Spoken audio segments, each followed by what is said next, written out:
So today I'm going to talk about in the Philippines, should you buy or should you rent?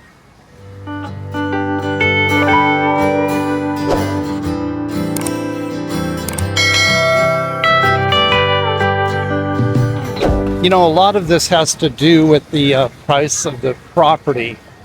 So if you're, for instance, at a higher end resort area, and if you can, rent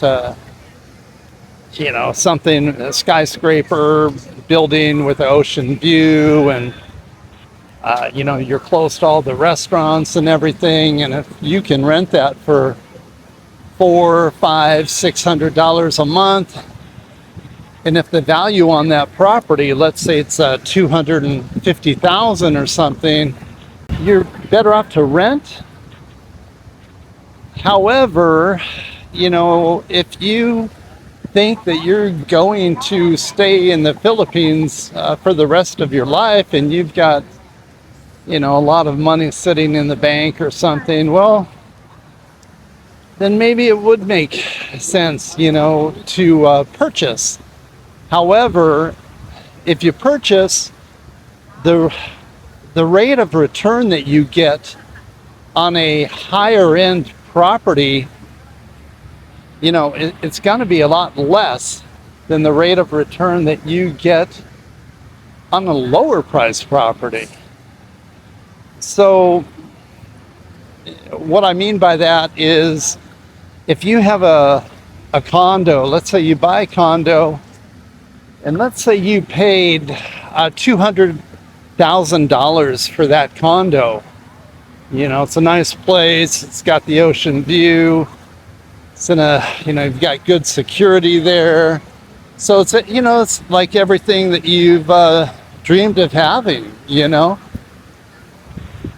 Then if the rent, if you can rent that same place for $600 per month, if you were, let's say you're in the US, you could buy a property in a lot of different states where you're going to get a better return on your money. You might be able to buy a place for $200,000 and rent that out for $1,200 a month. So your return is going to be much better in America. But if you're looking at an inexpensive condo or something, that's only 30,000 or 40 or 50, then if you plan on staying in the Philippines or Thailand, to me that makes sense, because you're not going to have a house payment, if you're paying cash. But if you're not paying cash and you're doing monthly payments, then you definitely want to make sure that you've got a fairly decent appreciation factor going on that property. You don't want to buy something that's not going to go up in value. Although I do feel like most rents overall, they usually only go up. So the one thing that you don't want to do is just rent your whole life and never purchase anything and get stuck in that rental mode, because in the end, if you're somebody that's retiring on Social Security or something like that, it's going to come back to bite you, because your Social Security, for most people, I'm not even sure what the average is, but let's say it was $1,800. I think it's about $1,500 or something. But, if you're depending on that, and then suddenly rents increase a lot, well, you're kind of going to be in really really bad shape. You know, if you can only afford the rent. And that's what's happening in America, and I'm sure a lot of other Western countries too, is that people can barely get by. You know, and yeah, granted that, you know, the wages are higher and stuff, but at the end of the day, it doesn't really matter how much you're making. It's what matters is how much you can save. So, and if you're not saving anything, well, it's not good. So if you're purchasing a rental property, one thing you want to keep in mind is that, and a lot of people kind of neglect to see this, is that so you're getting you know, you want to try to have at least a 5% return on the property. You know, so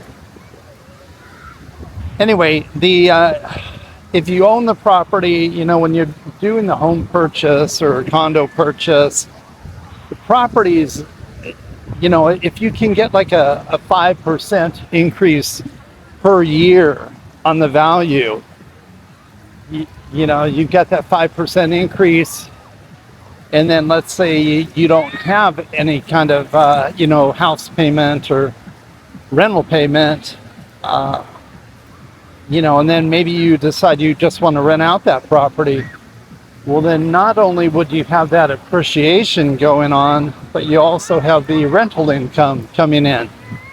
So if you can, you know, get a 5% return on the rental income, well, then you've got 10%, you know, on that property. And, you know, maybe let's say you own multiple properties, then at that point, it's a, you know, it's a pretty good, you know, it's a good return.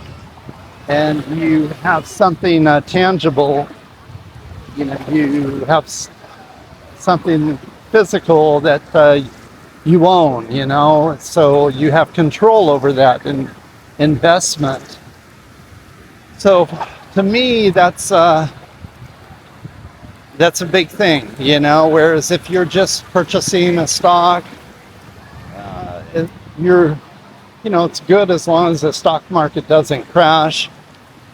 Housing market can also crash, and it is in many states right now, you know, so just like the stock market, when that drops, you know, down to where the bottom is, it can be a real opportunity. You know, if you leverage your money on a couple of purchases, and suddenly the you know, the market's at the very bottom, and then you're able to make a couple purchases and have a positive cash flow on that. You know, it's a good way to go. Anyway, these are you know, I'm definitely not an investment advisor or anything like that.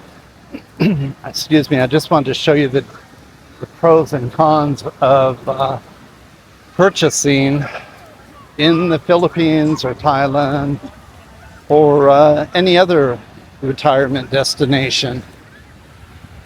You know, so if you can live a better, have a better way of life, I think it's a good way to go.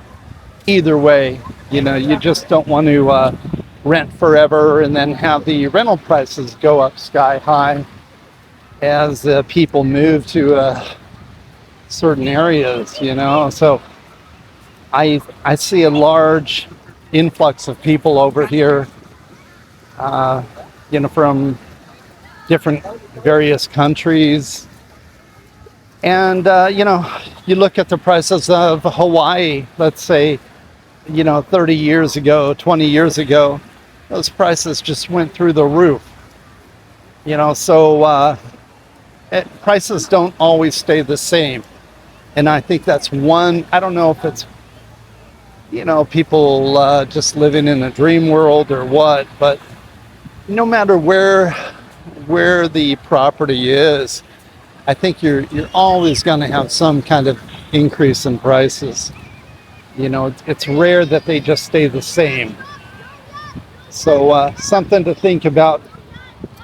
I appreciate you watching, and have a good day or evening, whatever time it is, wherever you are. Thanks. Bye.